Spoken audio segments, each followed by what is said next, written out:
ಎಲ್ರಿಗೂ ನಮಸ್ಕಾರ ಸ್ನೇಹಿತರೆ. ಮೊದಲನೇ ಬಾರಿಗೆ ನೋಡ್ತಾ ಇರೋರು ಕೂಡಲೇ ಸಬ್ಸ್ಕ್ರೈಬ್ ಮಾಡಿ, ಹಾಗೇನೆ ನಿಮ್ಮೆಲ್ಲಾ ಸ್ನೇಹಿತರಿಗೂ ಶೇರ್ ಮಾಡಿ. ಈ ವಿಡಿಯೋ ಆರಂಭ ಮಾಡ್ಲಿಕ್ಕಿಂತ ಮುಂಚೆ ಒಂದು ಹಂಬಲ್ ರಿಕ್ವೆಸ್ಟ್ ಇದೆ. ಸೊ ದಯಮಾಡಿ ಈ ಒಂದು ವಿಡಿಯೋನ ಮ್ಯಾಕ್ಸಿಮಮ್ ಎಲ್ಲರಿಗೂ ತಲುಪೋ ಹಾಗೆ ಶೇರ್ ಮಾಡಿ. It is very important update ಇದು. ಸೊ 2022ರಲ್ಲಿ ಒಂದು ಜಿಪಿಟಿ ಎಕ್ಸಾಮಿನೇಷನ್ ಕಂಡಕ್ಟ್ ಆಗಿ ಏನೇನು ಸಾಕಷ್ಟು ರೀತಿಯಲ್ಲಿ ಕಾನೂನಿನ ವ್ಯಾಜ್ಯಗಳು ಅಲ್ಲಿ ಸಂಭವಿಸಿತ್ತು, ಅದಕ್ಕೆ ಸಂಬಂಧಪಟ್ಟಂತ ಒಂದು ಅಪ್ಡೇಟ್ ಇದು. ಸೊ ಪ್ರಜಾವಾಣಿ ದಿನಪತ್ರಿಕೆಯಲ್ಲಿ ಬಹಳ ಕ್ಲಿಯರ್ ಕಟ್ ಆಗಿ ಎಲ್ಲವನ್ನ ಮೆನ್ಷನ್ ಮಾಡಿ ಹೇಳಿದ್ದಾರೆ.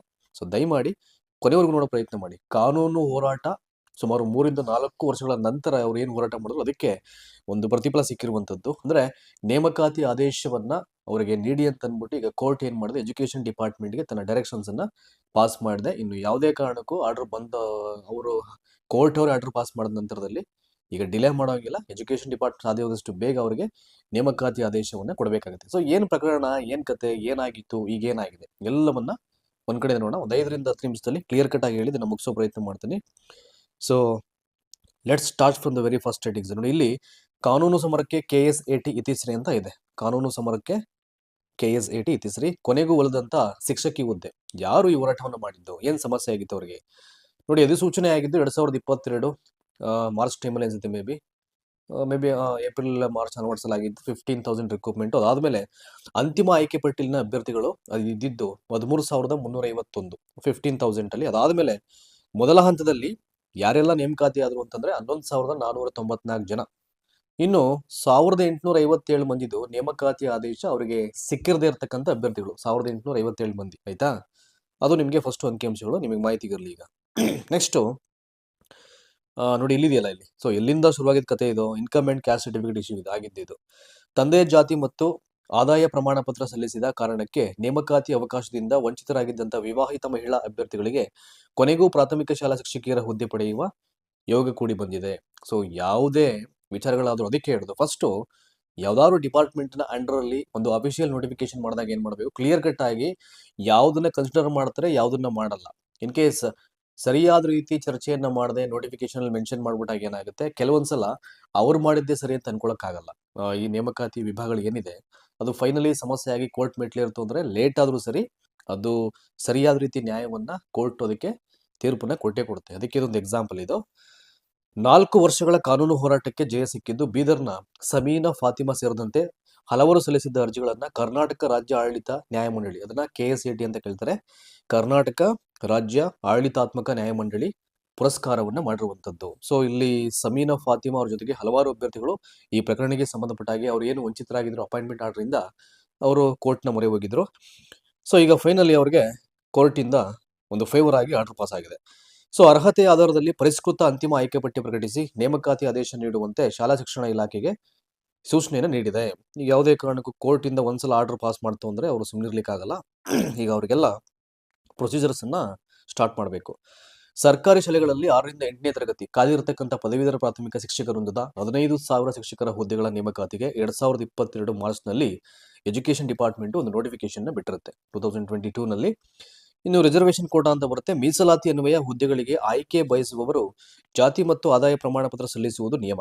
ಅವಿವಾಹಿತೆಯರು ತಂದೆಯ ಆದಾಯ, ವಿವಾಹಿತೆಯರು ಗಂಡನ ಆದಾಯ ಪ್ರಮಾಣ ಪತ್ರ ಸಲ್ಲಿಸಬೇಕಿತ್ತು. ಆದರೆ ಮದುವೆಯಾಗಿದ್ದರು ತಂದೆಯ ಆದಾಯ ಪ್ರಮಾಣ ಪತ್ರ ಸಲ್ಲಿಸಿದ್ದಾರೆ, ಇದು ಪ್ರಾಬ್ಲಮ್ ಆಗಿತ್ತು. ಸಲ್ಲಿಸಿದ್ದಾರೆ ಎಂಬ ಕಾರಣವನ್ನ ನೀಡಿ 1,000ಕ್ಕೂ ಹೆಚ್ಚು ಮಹಿಳಾ ಅಭ್ಯರ್ಥಿಗಳ ಅರ್ಜಿಗಳನ್ನು ತಿರಸ್ಕರಿಸಿ ತಾತ್ಕಾಲಿಕ ಆಯ್ಕೆ ಪಟ್ಟಿನ ಪ್ರಕಟ ಮಾಡಲಾಗಿತ್ತು. ತಿರಸ್ಕಾರ ಮಾಡಿದ್ದು ಇಲ್ಲಿ ಕೋರ್ಟ್ ಅಲ್ಲ, ತಿರಸ್ಕಾರ ಮಾಡಿದ್ದು ರಿಕ್ರೂಟ್ಮೆಂಟ್ ಡಿವಿಷನ್. ಏನು ಅಲ್ಲಿ ನೇಮಕಾತಿ ಪ್ರಕ್ರಿಯೆಗಳು ನಡಬೇಕಾದ್ರೆ ಅವರು ಏನ್ ಮಾಡಿದ್ರು, ವೆರಿಫಿಕೇಶನ್ ಟೈಮ್ ಅನ್ಸುತ್ತೆ, ಮೇ ಬಿ ಅದು ಅಲ್ಲಿ ಸಮಸ್ಯೆ ಉಂಟಾಗಿ ಅವ್ರನ್ನ ಆಯ್ಕೆ ಪಟ್ಟಿಯಿಂದ ಅವ್ರು ಬಿಟ್ಟಿದ್ರು ಅವ್ರನ್ನ.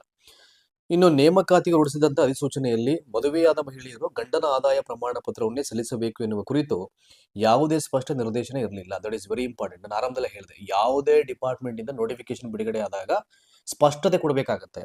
ಯಾವ್ದನ್ನ ಕನ್ಸಿಡರ್ ಮಾಡ್ತೀರಿ, ಯಾಕೆ ಕನ್ಸಿಡರ್ ಮಾಡ್ತೀರಿ, ಮುಂದೆ ಇದು ಯಾವುದೇ ರೀತಿಯ ಕಾನೂನಿನ ವ್ಯಾಜ್ಯಗಳಿಗೆ ಸಮಸ್ಯೆಯನ್ನು ತಂದೊಡ್ಡುತ್ತಾ, ಅಭ್ಯರ್ಥಿಗಳಿಗೆ ಸಮಸ್ಯೆಯನ್ನು ತಂದೊಡ್ಡುತ್ತಾ, ಅವೆಲ್ಲವನ್ನ ನೋಡಿಕೊಂಡು ಸ್ಪಷ್ಟನೆಯನ್ನ ಸರಿಯಾದ ರೀತಿಯಲ್ಲಿ ಅದಕ್ಕೆ ಕೊಟ್ಟು ಜಸ್ಟಿಫೈ ಪ್ರೊವೈಡ್ ಮಾಡಿ ಸ್ಟೇಟ್ಮೆಂಟ್ ಅನ್ನು ಮೆನ್ಷನ್ ಮಾಡಬೇಕಾಗುತ್ತೆ. ಅಫಿಷಿಯಲ್ ನೋಡಿ ಅದಾಗಿಲ್ಲ. ಹಾಗಾಗಿ ನೋಡಿ ಇಲ್ಲಿ ಹೇಳಿದ್ದಾರೆ, ನೇಮಕಾತಿ ಹೊರಡಿಸಿದಂತ ಅಧಿಸೂಚನೆಯಲ್ಲಿ ಮದುವೆಯಾದ ಮಹಿಳೆಯರು ಗಂಡನ ಆದಾಯ ಪ್ರಮಾಣ ಪತ್ರವನ್ನೇ ಸಲ್ಲಿಸಬೇಕು ಅಂತ ಎನ್ಲಿಕ್ಕೆ ಸಂಬಂಧಪಟ್ಟ ಹಾಗೆ ಯಾವುದೇ ಸ್ಪಷ್ಟ ನಿರ್ದೇಶನ ಇಲ್ಲ.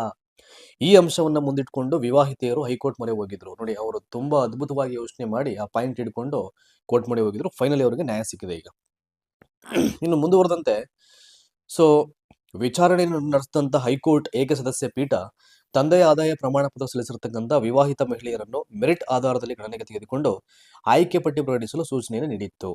ಕೋರ್ಟ್ ಸೂಚನೆಯಂತೆ 2023ರಲ್ಲಿ ಜನವರಿಯಲ್ಲಿ ಅಂತಿಮ ಪಟ್ಟಿ ಪ್ರಕಟವಾಗಿತ್ತು. ಅಗೇನ್ ಅಲ್ಲಿ ಒಂದು ಫೈನಲ್ ಪಟ್ಟಿಯನ್ನ ಒಂದು ಬಿಡುಗಡೆ ಮಾಡಲಾಗುತ್ತೆ. ಅದಾದ ನಂತರದಲ್ಲಿ ಆದರೆ ವಿಭಾಗೀಯ ಪೀಠದ ತೀರ್ಮಾನ ಬಳಿಕ ಮರುಪರಿಶೀಲನೆ ವೇಳೆ ಕೌನ್ಸಿಲಿಂಗ್ ಪಟ್ಟಿಯಿಂದ ಅವರ ಹೆಸರನ್ನ ಕೈಬಿಡಲಾಗಿತ್ತು. ಮತ್ತೆ ಸಮಸ್ಯೆಯಾಗಿ ಮರುಪರಿಶೀಲನೆ ಮಾಡಬೇಕಾದ್ರೆ ಕೌನ್ಸಿಲಿಂಗ್ ಟೈಮಲ್ಲಿ ಅವರ ನೇಮ್ಸ್ ಅನ್ನ ಸ್ಕಿಪ್ ಮಾಡ್ಬಿಡ್ತಾರೆ ಅಲ್ಲಿ ಲಿಸ್ಟ್ ಅಲ್ಲಿ. ಅದಾದ್ಮೇಲೆ ಅಗೇನ್ ಸುಪ್ರೀಂ ಕೋರ್ಟ್ ಮೆಟ್ಲೇರಿದ್ದಂತ ವಿವಾದ ಇದು. ಸುಮ್ಮನೆ ಅಲ್ಲ, ಅವ್ರು ಆಲ್ಮೋಸ್ಟ್ ಎಲ್ಲೆಲ್ಲಿ ಏನೆಲ್ಲಿ ಪ್ರಯತ್ನಗಳು ಮಾಡಬೇಕು ಎಲ್ಲಾ ಅಟೆಂಪ್ಟ್ ಅನ್ನು ಮಾಡಿದ್ದಾರೆ. ಅದಕ್ಕೆ ಅವರಿಗೆ ಜಯ ಸಿಕ್ಕಿರೋದು. ಹೈಕೋರ್ಟ್ ವಿಭಾಗೀಯ ಪೀಠದ ಆದೇಶ ಪ್ರಶ್ನಿಸಿ ವಿವಾಹಿತ ಮಹಿಳೆಯರು ಸುಪ್ರೀಂ ಕೋರ್ಟ್ಗೆ ಮೇಲ್ಮನವಿ ಸಲ್ಲಿಸಿದ್ರು. ತಾತ್ಕಾಲಿಕ ಆಯ್ಕೆ ಪಟ್ಟಿ ಮತ್ತು ಅಂತಿಮ ಪಟ್ಟಿಯಲ್ಲಿ ವ್ಯತ್ಯಾಸವಾಗಿದ್ದ ವಿವಾಹಿತ ಮಹಿಳೆಯರನ್ನ ಹೊರತುಪಡಿಸಿ ಉಳಿದವರಿಗೆ ಅಂತಿಮ ತೀರ್ಪಿನ ಷರತ್ತಿಗೆ ಒಳಪಟ್ಟು ನೇಮಕಾತಿ ಆದೇಶ ನೀಡಲು ಕೋರ್ಟ್ ಸಮ್ಮತಿ ನೀಡಿತ್ತು. ನಂತರ ಪ್ರಕರಣವನ್ನ ಇತ್ಯರ್ಥಪಡಿಸಲು KSATಗೆ ಸೂಚಿಸಲಾಗಿತ್ತು. ಈಗ ಫೈನಲ್ ಏನ್ ಮಾಡಿದೆ, KSAT ಎಲ್ಲವನ್ನ ನೀಟಾಗಿ ಪರಿಶೀಲನೆ ಮಾಡಿ ವಿವಾಹಿತ ಮಹಿಳೆಯ ಪರವಾಗಿ ಆದೇಶವನ್ನ ನೀಡಿದೆ. ನೋಡಿ, ಇಷ್ಟು ಪ್ರಾಸೆಸ್ ಇದು ಅಪ್ ಟು ಲಾಸ್ಟ್ 4 years ಇಂದ ಇವತ್ತವರೆಗೆ ಐ ಥಿಂಕ್ ನ್ಯಾಯ ಸಿಕ್ಕಿರುವಂತದ್ದು KSATನ. ಯಾವಾಗ ಸುಪ್ರೀಂ ಕೋರ್ಟ್ ಈ ಒಂದು ನ್ಯಾಯಾಲಯಕ್ಕೆ ವಹಿಸುತ್ತೆ, ಅದಾದ್ಮೇಲೆ ಪ್ರಕರಣವನ್ನ ಇತ್ಯರ್ಥಪಡಿಸಲಿಕ್ಕೆ KSAT ಇದೇ ಬೆಸ್ಟ್ ಅಂತ ಅನ್ಕೊಂಡು ಹೇಳಿದಾಗ ಸುಪ್ರೀಂ ಕೋರ್ಟ್, ಹಾಗಾಗಿ ಫೈನಲಿ KSAT ವಿವಾಹಿತ ಮಹಿಳೆಯರ ಪರವಾಗಿ ಆದೇಶವನ್ನ ಇಲ್ಲಿ ನೀಡುತ್ತೆ.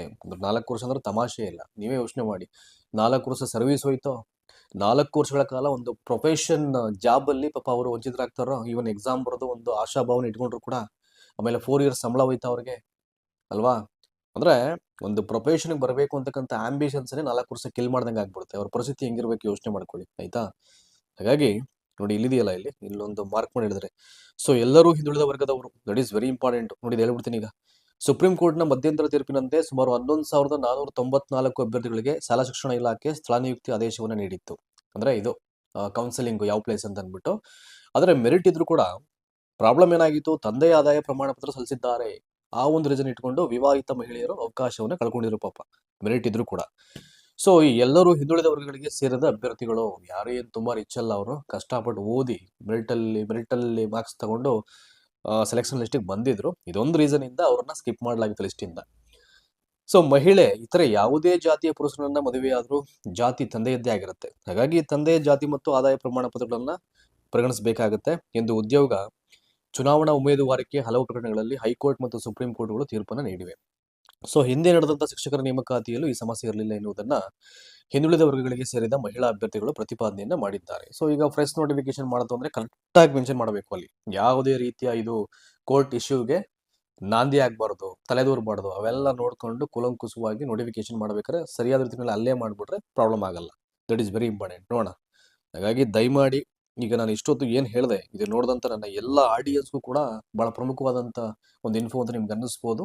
ಒಂಚೂರು ಮಾಹಿತಿಗೆ ಇವೆಲ್ಲ ಗೊತ್ತಿರಬೇಕಾಗುತ್ತೆ. ಇಷ್ಟು ವರ್ಷ ಅವ್ರ ಹೋರಾಟ ಹೇಗಿತ್ತು, ಏನ್ ಮಾಡಿದ್ರು ಅಂತ ಅಂದ್ಬಿಟ್ಟು.